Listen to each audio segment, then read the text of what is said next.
I never thought I would be the one telling a story like this. I'm just a regular college kid from a quiet suburb, someone who spent 18 years thinking my biggest problem was picking the right major. But last week, during my final days at home before heading back to campus, everything changed. My parents had just moved into a new house, an older two-story place they bought after I graduated high school. They kept talking about downsizing once I left for college, and the moment I packed my dorm stuff, they made it happen.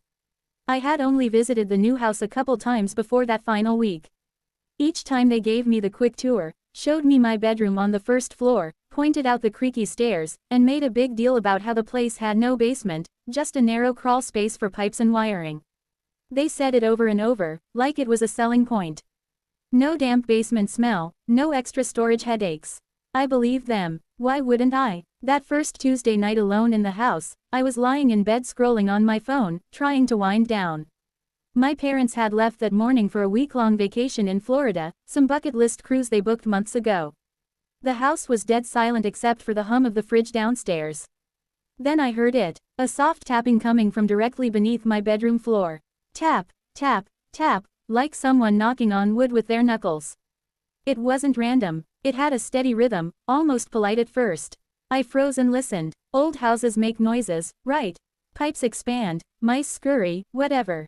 I told myself that, but the tapping didn't stop. It kept going, same speed, same volume, for minutes. I sat up and pressed my ear to the floor.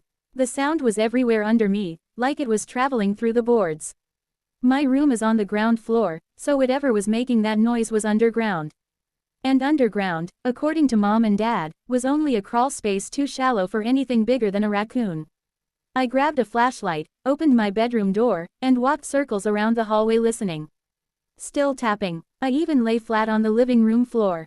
Same thing. Eventually it quit, and I fell asleep telling myself I was just jumpy from being alone. The next morning I laughed it off.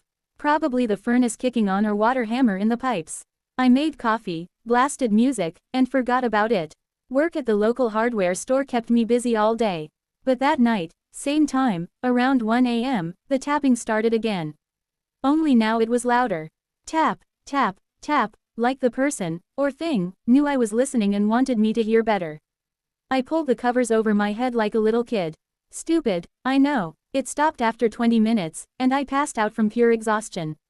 Wednesday night it came back even stronger. This time it wasn't just tapping. There was dragging, like something heavy sliding across concrete, and scratching, sharp and deliberate, the way a dog paws at a door. I sat up in bed with my heart hammering so hard I could feel it in my throat. Whatever was down there sounded big, purposeful, angry. I kept repeating what my parents told me. No basement, just a crawl space. But no animal makes sounds that organized. No pipe bangs in perfect 4-beat patterns. I didn't sleep at all that night. I just sat against the headboard with the lights on, waiting for the noise to break through the floor and get me. Thursday morning I called my parents on their cruise Wi-Fi. Dad answered, all suntanned and happy, until I told him about the noises. He got serious fast. He told me to check the crawl space for animals right away. There's an access hatch under the front porch, he said. Grab a flashlight, crawl in, look for droppings or nests. I hated the idea, hated it, but I couldn't ignore 3 nights of escalating sounds. So I waited until full daylight, grabbed the longest screwdriver I could find for protection, and pried open the porch hatch. The crawl space was exactly what they described. 2 feet high, dusty beams, spiderwebs, insulation hanging like pink cotton candy. I crawled maybe 15 feet in, shining the light everywhere. Nothing. No fur, no poop, no chewed wires, no eyes glowing back at me. Just dirt and cold air. I backed out coughing and called Dad again. He sounded relieved. Probably just the house settling, he said. Old places do that. Don't worry, lock the doors, and enjoy your last few days. I wanted to believe him. I really did, but I couldn't let it go. The sounds were too specific. Too human. That afternoon I walked the outside of the house looking for anything I missed. That's when I noticed the pile of junk stacked against the back side. Old lumber, cracked concrete blocks, blue tarps stiff with age. It looked like leftover renovation trash the previous owners never hauled away. I never paid attention to it before because, well, why would I? I started moving pieces, thinking maybe raccoons were sneaking in behind the pile. A tarp snagged on something metal. I pulled harder and uncovered a storm door flat against the foundation, painted the same beige as the house, half hidden by dirt and leaves. My stomach dropped. The door had a rusty handle and a deadbolt crusted shut. I brushed away years of grime and saw concrete steps disappearing downward. Downward. Into a basement everyone swore didn't exist. I stood there staring like an idiot. My brain refused to process it. I yanked on the handle. The door screeched open, hinges screaming. Cold, damp air rolled out and hit me in the face. 13 concrete steps led into darkness. I turned on my phone flashlight and went down one step at a time, telling myself I would just peek and leave. The basement smelled like wet stone and spoiled food. My light swept across the floor and landed on empty ravioli cans, ramen packets, and a flattened cardboard box that once held a dozen bottles of off-brand sports drink. Someone had been eating down here. Recently. The cans still had bits of sauce dried inside. I swung the light higher and saw the walls. Wooden support beams covered in scratch marks. Deep, frantic grooves grouped in sets of 5, like prison tallies. Dozens of them. Hundreds. I counted 37 on one pillar alone. Then I saw the drawings. Stick figures with huge round heads and no faces. Animals with too many legs. People hanging from trees made of bones. All carved into the wood with something sharp. The lines were fresh. Some still had splinters curling up. My legs went weak. I backed up the stairs so fast I tripped and scraped my knee raw. I slammed the storm door, piled every piece of lumber on top of it, and ran inside shaking.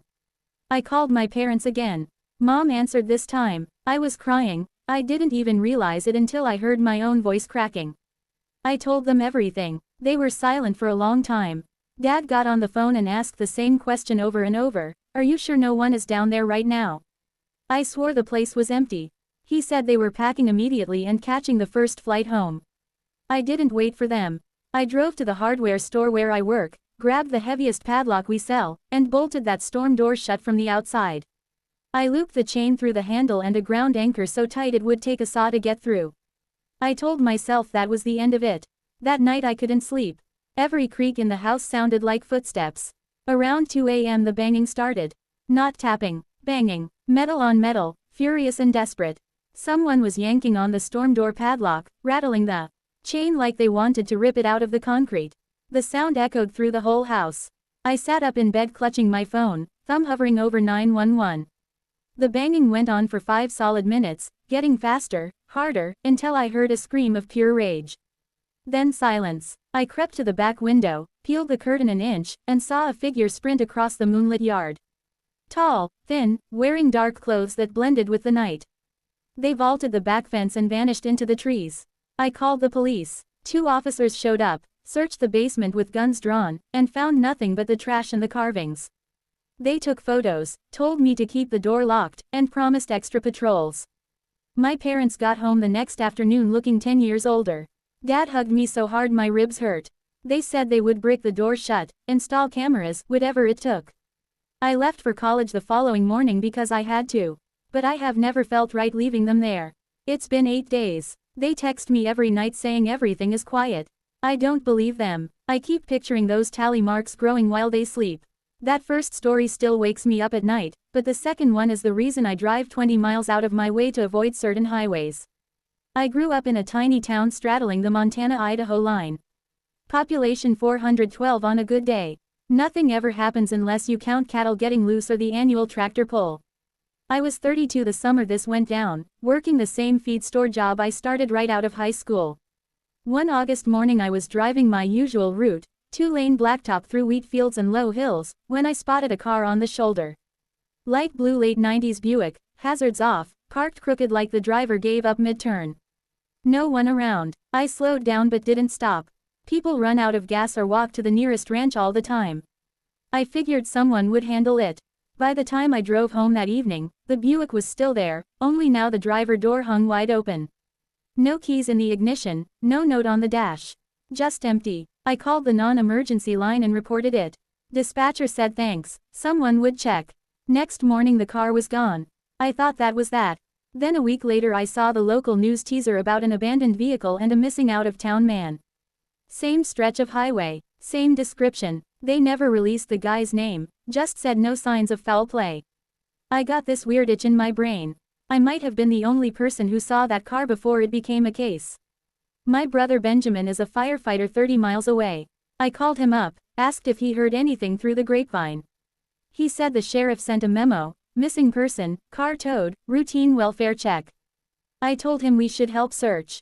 He thought I was nuts, but I wore him down.